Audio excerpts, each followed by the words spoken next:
Random treasure tables. This is the one from first edition and it's a thing of beauty.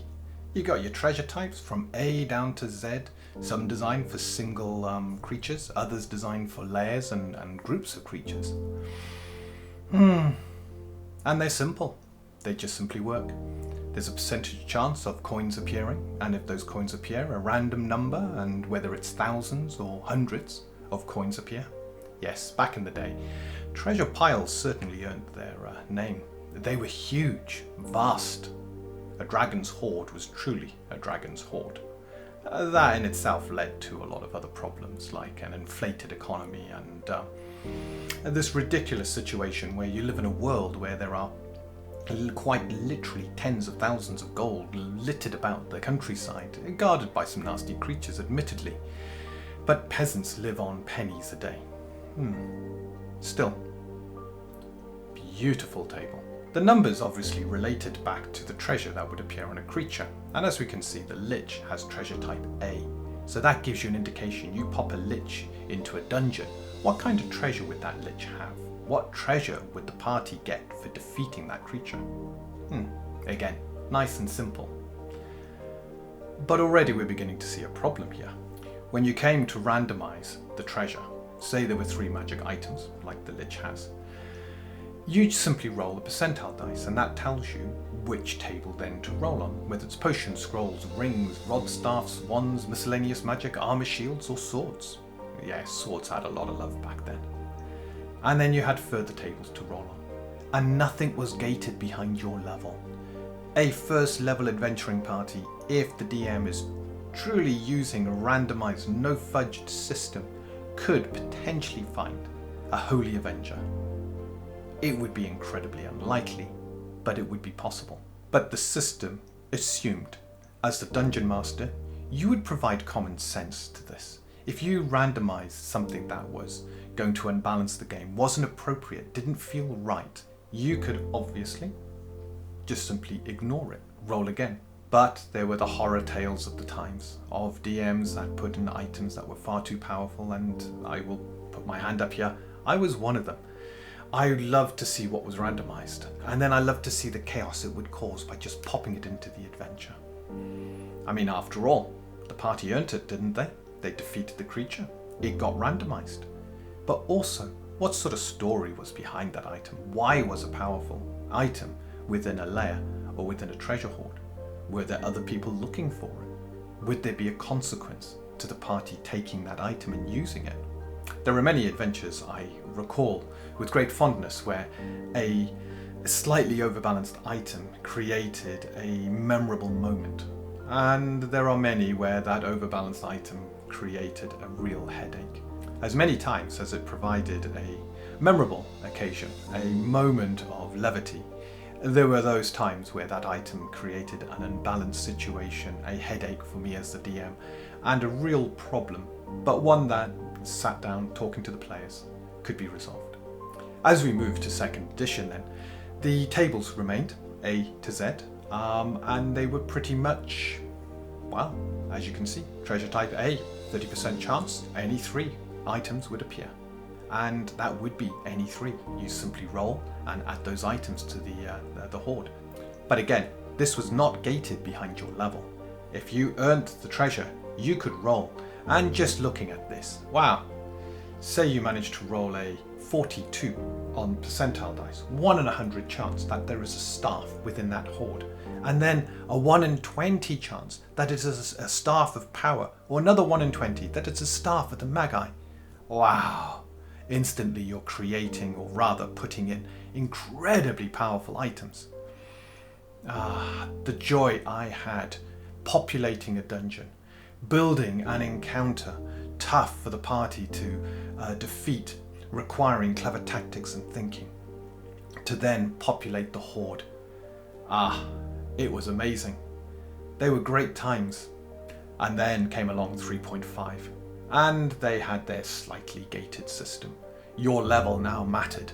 Whether you got a minor, medium, or major item depended on your level, or rather, the encounter level. So you still had a situation where a party could go up against a very tough encounter, and instead of only expecting minor treasures, they could receive medium treasures. But there was no chance a major treasure could ever be rolled whilst you were low levels. Everything was finely balanced, and even when you look at the other percentile tables, they were very finely balanced. Minor rewards, only at the top end could you potentially get a +2 shield or armor or weapon, and with mediums you could get up to potentially a +4, and your +5s and beyond were only the remit of your major rewards. I'm not too sure whether the designers decided to put this in as a means of protecting the Dungeon Master, assuming that they couldn't make the calls, that there were too many horror stories of a Dungeon Master putting in a very powerful item. And as many times as there have been memorable moments, it's those terrible moments that stick with people's memories. The times a campaign falls apart because the item was just too unbalanced. It created too many problems. A deck of many things being a classic to avoid. Moving on, however, to 5th. And some things are beginning to come back. Your individual treasure table. That's quite interesting. Now, if we put some letters instead of numbers, that would be very, very similar, but also very different to what came in AD&D. And again, it's gated. It's gated behind your challenges. 0 to 4th level, 5th to 10th, 11th to 16th, 17th plus. There are 4 gates here. 4 bands to try and keep the game as balanced as possible. And then you had your horde tables. This was the equipment left, the magic you could find when you defeated a group of monsters, or sometimes a single dragon, a dragon horde, or a horde that belonged to orcs or ogres or giants. Even at 1st level you could randomize a good result here, allowing you to roll magic items from table G. However, these tables were again kept very tightly in check, preventing an item that is too powerful dropping into the hands of the adventurer. This is where we start to see adventures being tailored not around what was randomized or what the world would have, but around the party, keeping the world focused on what the party can deal with. And in keeping that focus, we also have to focus on what the party deserves in the way of a reward. Everything has to be level appropriate. When they level up, the world seems to level up with them. In some respects I can understand that. It's always nice to have an adventure where it's roughly around what you can deal with. However, not having the unexpected, not having those moments where you can go beyond, where you can take on a greater challenge for greater reward, that is something I sorely miss. Things became too balanced. And as we look at the 5th edition, levels 5 to 10, we can see that, again, very similar. There are magic item tables, A, B, C, D, G is now a little bit easier to get access to, and you get to roll 1d4 times. Whoa, and then really high rolls. Magic table H, and these magic tables, very controlled for what you can get. To the point where, if you keep rolling on magic table A, the party are going to get very, very tired of having the same few items appearing within their treasure hoard. It's all very nice, but it's all very safe. It assumes the Dungeon Master cannot be trusted to hand out treasure. On one hand, it's great to have these random tables to help you randomize what is there. But on the other hand, everything becomes very level appropriate to what you're doing, to what your players are. There are no surprises.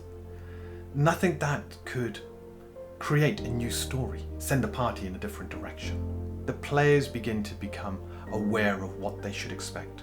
Oh, we're only this level. There's no chance of us finding this item. Now, imagine if, even at that level, there was a chance. Imagine if your Dungeon Master's creating truly random encounters and random treasure tables and random dungeons. Then there's always a chance. Of course, the flip side of that, as has happened a number of times to become a bit of a meme in our games, the +1 spear being randomized when you're 18th level and looking at a huge horde. Yeah, nothing more demoralizing than seeing that +1 spear and going, yeah, well, that's chump change. But I always look back to the good old days, and I draw so much inspiration, the classic days. And these 4 books we see here were the 2nd edition magic encyclopedias, and they were a thing of beauty. each page lovingly read for the variety of magic items, some absolutely useless other than providing a bit of flavour, and others utterly powerful and campaign destroying. But it was great to have them all there. It led to excitement. The players were excited, and as a dungeon master, I became excited. Just a quick extract, but wow, magical liquids. You rolled a percentile. In fact, you rolled more. You rolled D1000%, and the pages went on and on of all the many things you could randomize. Just look at these pages here. Oh, they're a thing of beauty. A sheer number of magic items. The randomness of it all. In reality though, when someone found a luck stone and I allowed them to start adjusting magic treasures on the fly, which meant I stopped rolling ahead of time and I let the players roll. We used these books, and I must be honest, the majority of the time the stuff was either useless or way too powerful. The books are an incredible work, but they're definitely not balanced. As I look at Untold Destiny and how we will manage a random treasure, I'm left with one of two thoughts. The first is to draw really upon the classics. We do not have game-breaking spells. We do not have items that can alter the world and do weird and wonderful things. They are useful and have utility. The really groundbreaking ones have been relegated to the realm of legendary items and will never appear on a random table. They must be placed. They must be sought after by the party.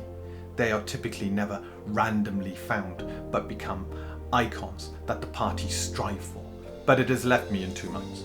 Do I draw upon the classic randomness? And do I trust the games master?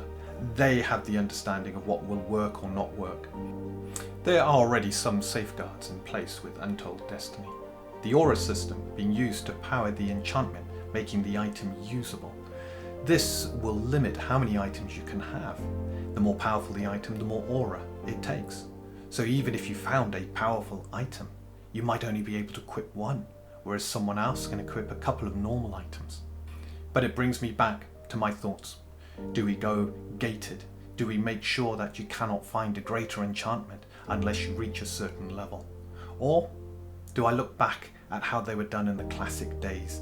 Do I look at truly creating those magnificent tables, letting the dice decide, letting the DM, or as we have, the games master, decide what is in their campaign or not?